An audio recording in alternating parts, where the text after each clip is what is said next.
आणि आजच्या मोठ्या राजकीय बातम्या आपण पाहूया।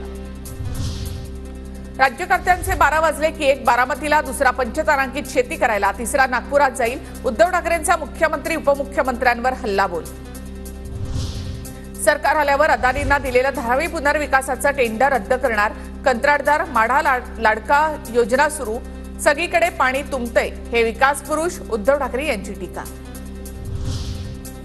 केरळ तेलंगणामध्ये भाजप सरकार नसूनही अदानींना कामं कशी मिळतात, बारामतीमध्ये पवारांनी अदानींकडून काय काम करून घेतलं तेही बघा, खोटं बोलून लोकांची फसवणूक करू नका, सुधीर मुनगंटीवार यांची टीका।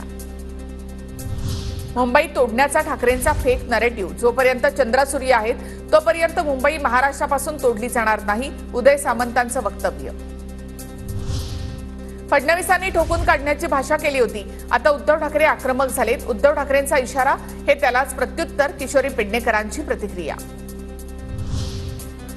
उद्धव ठाकरेंना अशी भाषा शोभत नाही, आम्ही ठाकरेंचं चॅलेंज स्वीकारलं, 1 ऑक्टोबर नंतर एकतर तुम्ही राहणार नाहीतर आम्ही राहू, उद्धव ठाकरे यांचं चॅलेंज। वातावरण आपल्या बाजूने, भाजपने धडा घेतलेला नाही, काँग्रेसच्या संसदीय दलाच्या बैठकीत सोनिया गांधी यांचं वक्तव्य।